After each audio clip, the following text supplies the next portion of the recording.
सर्वेभ्यो नमो नमः। नमस्कार। स्वागत है आपका सरल संस्कृत सुगम संस्कृत में। और मैं हूं प्रतिभा दीक्षित। आज का वीडियो विशेषण और विशेष्य से संबंधित होने वाला है। इस वीडियो में हम विशेषण और विशेष्य की सारी स्पष्टता को समझ लेंगे। कक्षा 10 का जो विद्यार्थी है वो परीक्षा में विशेषण और विशेष्य में बहुत कंफ्यूज हो जाता है, गलत तरीके से उत्तर देता है। तो इस वीडियो में हम परीक्षा की दृष्टि से और समझ की दृष्टि से दोनों ही प्रकार से विशेषण और विशेष्य पदों को पढ़ेंगे। किस तरीके से हम परीक्षा में प्रश्न सही कर पाएं, वस्तुतः विशेषण क्या होता है, विशेष्य क्या होता है, हम प्रश्न को देखकर उसका उत्तर कैसे दें, ये सारी बातें आज इस वीडियो में होने वाली हैं। तो आइए प्रारंभ करते हैं। सबसे पहले हम देखते हैं कि विशेषण और विशेष्य पद क्या होते हैं। तो दोनों पदों में हम पहले बात करते हैं विशेषण की। जो शब्द किसी विशेषता को बताता है वो विशेषण कहलाता है। अर्थात देखिए, जैसे हमारे पास एक बहुत ही सुंदर सा वाक्य है, सह पुष्पम आनयति।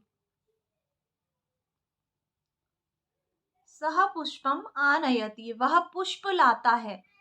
अब अगर हम इस पुष्प की कोई विशेषता बताना चाहें, हम पुष्प के बारे में कोई पुष्प का कोई गुण बताना चाहें कि कैसा पुष्प लाता है, सुगंधित पुष्प लाता है या एक पुष्प लाता है या काला पुष्प लाता है या श्वेत पुष्प लाता है, तो जो भी शब्द इस पुष्प की विशेषता को बताता है, पुष्प के किसी विशेष गुण को बताता है, उसकी किसी विशेष चरित्र को बताता है, तो वो जो शब्द है विशेषता को बताने वाला वो विशेषण कहलाता है।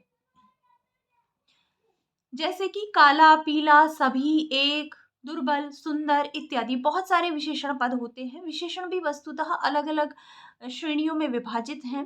संख्यावाचक विशेषण होते हैं, सर्वनामवाची विशेषण होते हैं, गुणवाचक विशेषण होते हैं। जैसे गुणों को बताने वाले होते हैं काला, पीला, गोरा, दुर्बल, छोटा, लंबा।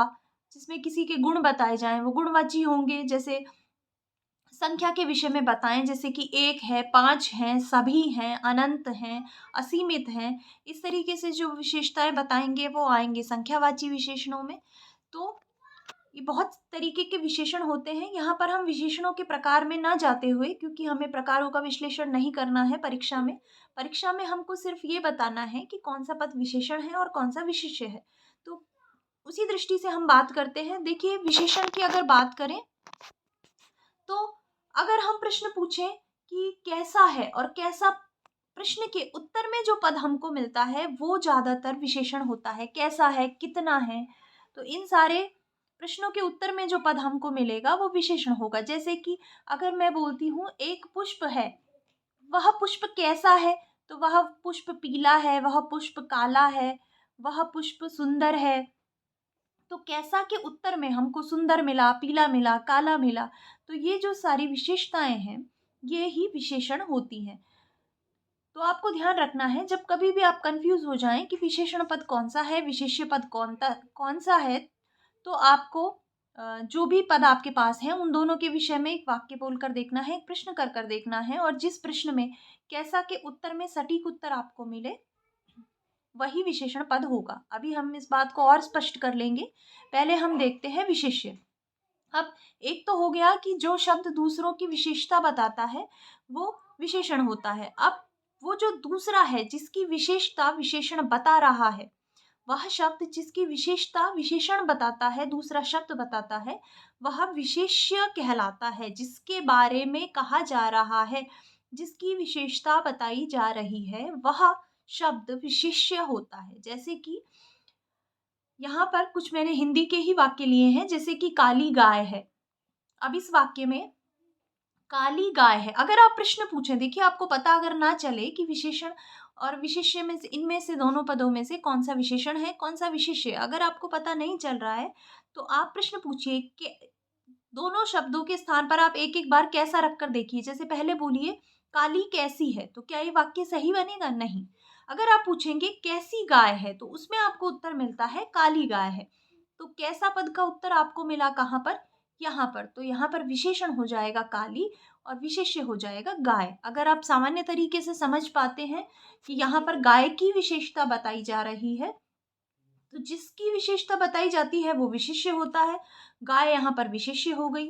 और जो विशेषता को बता रहा है जो शब्द, काली, कैसी गाय है, काली है, तो ये क्या हो जाएगा, ये विशेषण हो जाएगा। इसी प्रकार से दुर्बल व्यक्ति, कैसा व्यक्ति, दुर्बल व्यक्ति, तो किसकी विशेषता बताई जा रही है, व्यक्ति की विशेषता बताई जा रही है कि वो कैसा है, वो दुर्बल है।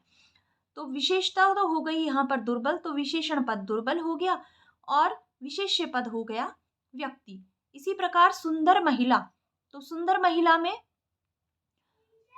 कैसी महिला है, सुंदर महिला है, किसकी विशेषता बता रहे हैं, महिला की, तो महिला हो जाएगी विशेष्य और सुंदर हो जाएगा विशेषण।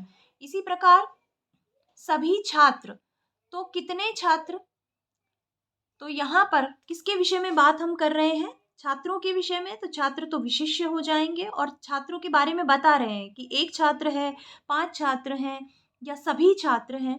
तो यहाँ पर ये भी विशेषता को बता रहा है, छात्रों की संख्यावाची विशेषण है, तो सभी पद जो है वो विशेषण हो जाएगा और छात्र पद हो जाएगा विशेष्य। तो इस प्रकार से अब एक सामान्य बात अगर हम करें, संस्कृत भाषा में जो विशेषण होता है उसको वाक्य में पूर्व में प्रयुक्त किया जाता है और विशेष्य को बाद में प्रयुक्त किया जाता है। अर्थात जो विशेषण पद होगा वो पहले लिखा होगा और विशेष्य पद बाद में लिखा होगा। जैसे यहाँ पर भी ये जो उदाहरण है इनमें हमने देखा है काली गाय। अब यहाँ पर पहले वाला पद कौन सा है, पहले है पद ये, तो पूर्व में प्रयुक्त होता है विशेषण और बाद में प्रयुक्त होता है विशेष्य। तो ये पहले प्रयुक्त है तो ये हो जाएगा विशेषण, ये बाद में प्रयुक्त है तो ये हो जाएगा विशेष्य। इसी प्रकार पूर्व में प्रयुक्त दुर्बल विशेषण हो गया और बाद में प्रयुक्त व्यक्ति हो गया विशेष्य। इसी प्रकार सुंदर विशेषण, महिला विशेष्य, सभी विशेषण, छात्र विशेष्य। तो ये चीज आपको ध्यान रखनी है। अगर आप वाक्य का अर्थ ना समझ पाए, शब्दों का अर्थ ना समझ पाए, तो आप इस सामान्य नियम पर जा सकते हैं कि जो भी प्रश्न में आपको दिया गया है, दो दो पद दिए रखते हैं। सामान्यतः जब प्रश्न पूछा जाता है विशेषण विशेष्य का, तो दो पद आपको दिए जाते हैं और पूछा जाता है कि अनयो पदयो विशेषण पदम किम, विशेषण पद कौन सा है या विशेष्य पदम किम। तो उन दो पदों में आपको ध्यान रखना है कि जो पहले प्रयुक्त होता है, पूर्व में जो प्रयुक्त पद होता है वो विशेषण होता है और जो बाद में प्रयुक्त होता है वो विशेष्य होता है। इसके अतिरिक्त एक और बात जो बहुत ही ध्यान रखने योग्य होती है कि संस्कृत भाषा में विशेषण और विशेष्य का लिंग, वचन और विभक्ति हमेशा एक जैसे ही होते हैं। जिस भी लिंग, विभक्ति और वचन में विशेष्य का प्रयोग होगा उसी लिंग, विभक्ति और वचन में विशेषण का भी प्रयोग होगा। जैसे हम एक बोलते हैं शब्द पुष्पम, अब हमको यहाँ पर संख्यावाची विशेषण प्रयोग करना है, हमको बताना है एक पुष्प, तो एक पुष्प के लिए हम एक शब्द का प्रयोग करेंगे। अब हम यहाँ पर देखेंगे जिस विभक्ति, वचन और लिंग में ये पुष्प शब्द प्रयुक्त है उसी विभक्ति, वचन और लिंग में हम इस एक पद को भी प्रयुक्त करेंगे। तो जब हम पुष्पम को देखते हैं तो हमको समझ आता है ये प्रथमा विभक्ति, एक वचन और कैसा पद है, नपुंसक लिंग है, तो हम एक को भी कैसा करेंगे, एक भी हम नपुंसक लिंग प्रथमा विभक्ति एक वचन का प्रयुक्त करेंगे। तो यहाँ पर हम लिखेंगे एकम पुष्पम। अगर यहाँ पर महिला होती, महिला पद होता तो महिला प्रथमा विभक्ति एक वचन है लेकिन लिंग यहाँ पर स्त्रीलिंग है, तो जब हम एक महिला बोलना चाहेंगे तो हम एक पद को स्त्रीलिंग में लिखेंगे, प्रथमा विभक्ति एक वचन में लिखेंगे। तो यहाँ पर अगर हम विशेषण लगाएंगे तो एका महिला लिखेंगे। इसी प्रकार देखिए और उदाहरणों से समझिए, जैसे कि हम बताना चाहते हैं रामाय। अब रामाय पद का हमको विशेषण लिखना है दुर्बल, कैसा, राम के लिए, दुर्बल राम के लिए। तो रामाय पद को हम देखेंगे, रामाय जो पद है ये पुल्लिंग का पद है, राम पुल्लिंग पद होता है, प्रथमा चतुर्थी विभक्ति है और एक वचन है। तो इसके लिए जब हम ये दुर्बल विशेषण प्रयुक्त करना चाहते हैं तो हमको दुर्बल जो पद है इसको भी चतुर्थी विभक्ति एक वचन में ही प्रयुक्त करना पड़ेगा। तो दुर्बलाय यहाँ पर चतुर्थी विभक्ति एक वचन में बन जाएगा दुर्बलाय, तो रामाय के लिए विशेषण हो जाएगा दुर्बलाय रामाय। तो हमको एक चीज बहुत अच्छे से ध्यान रखनी है कि जो विशेषण और विशेष्य होते हैं इनके लिंग, विभक्ति और वचन सर्वदा समान होते हैं, हमेशा एक विभक्ति और वचन में और लिंग में ही ये दोनों पद पाए जाते हैं। तो ये हमारा सारा स्पष्टीकरण है विशेषण और विशेष्य से संबंधित। अब हम कुछ प्रश्नों का अभ्यास कर लेते हैं। जैसे कि हमारे पहला प्रश्न है, लोह पुरुषः वल्लभभाई पटेलः अनयो पदयो किम विशेषणम। इन दोनों पदों में क्या विशेषण प्रयुक्त हुआ है। तो देखिए, अगर आप वाक्य पढ़कर वाक्य का अर्थ समझ सकते हैं, आप समझ सकते हैं कि विशेषण कौन सा है, विशेष्य कौन सा है, तो बहुत अच्छी बात है, आप सीधा उत्तर दे सकते हैं। लेकिन अगर आप कंफ्यूज हो रहे हैं तो मैंने आपको जो एक सामान्य नियम बताया है कि जो दो पद दिए गए होंगे उनमें जो पहला पद होगा वो विशेषण होगा और जो दूसरा पद होगा वो क्या होगा, विशेष्य होगा। तो यहाँ पर लोह पुरुषः, दो शब्द हमारे पास हैं, लोह पुरुषः वल्लभ भाई पटेलः, इसको हम एक ही पद मानेंगे क्योंकि ये एक नाम है और ये इनके बारे में कहा गया है। तो ये पूर्व में प्रयुक्त है लोह पुरुषः, तो ये विशेषण है, और ये बाद में प्रयुक्त है वल्लभ भाई पटेलः, तो ये क्या हो जाएगा, ये हो जाएगा विशेष्य। अब प्रश्न को भी आपको अच्छे से देखना है, ध्यान से पढ़ना है कि वहां पर आपसे विशेषण पूछा गया है या विशेष्य पूछा गया है। कई बार हम जल्दबाजी में अच्छे से देखते नहीं है, पूछा गया है विशेष्य, हम लिख देते हैं विशेषण। तो यहाँ पर प्रश्न में हम देखेंगे कि हमसे विशेषण पूछा गया है, तो ऑप्शंस जो आएंगे, कई बार बच्चों होता क्या है कि जो ऑप्शंस होते हैं वो आपको कंफ्यूज करने के लिए जबरदस्ती आपको आता है, फिर भी थोड़े से सावधानी के अभाव में आप प्रश्नों को गलत कर देते हैं। जैसे यहाँ पर ये तीसरा ऑप्शन लिखना तो मैं भूल ही गई, आप तीसरे ऑप्शन में वल्लभ भाई पटेल को मान सकते हैं। यहाँ पर इन्होंने पहला ऑप्शन दे दिया लोह, तो आपको लगेगा कि लोह यहाँ पर विशेषण पद हो सकता है, क्योंकि पुरुषः तो पर पद है, पूर्व पद तो लोह ही है। लेकिन आपको यहाँ पर ये जो पूरा दिया गया है, इस पूरे को देखना है कि क्या इसका अर्थ है, किसके बारे में क्या कहा जा रहा है। तो हम जब इसको देखते हैं तो हम समझ पाते हैं कि वल्लभ भाई पटेल को लोह पुरुष कहा गया है, उनको केवल लोहा नहीं कहा गया, उनको क्या कहा गया, लोह पुरुष। तो ये जो पूरा पद है ये ही विशेषण के रूप में यहाँ पर प्रयुक्त है। तो इसका ये जो ऑप्शन है लोहा, ये गलत हो जाएगा, लोह पुरुषः ये इसका सही उत्तर होगा। तो अगर इस वाक्य में आपसे विशेषण पूछा जाए तो आप उत्तर देंगे लोह पुरुषः, और अगर आपसे विशेष्य पूछा जाए तो विशेष्य हो जाएगा वल्लभ भाई पटेल। दूसरा प्रश्न है, विशुद्ध श्रद्धया अनयो पदयो विशेषण पदम किम। अगर हमसे विशेषण पद पूछा जाए तो देखिए, अब हमारे पास ये एक यहाँ पर इन्होंने एक पद दे दिया है, अब हमको इसमें देखना है, इसमें दो ही पद हैं, विशुद्ध और श्रद्धया। विशुद्ध श्रद्धा से ये इसका तात्पर्य हो जाता है।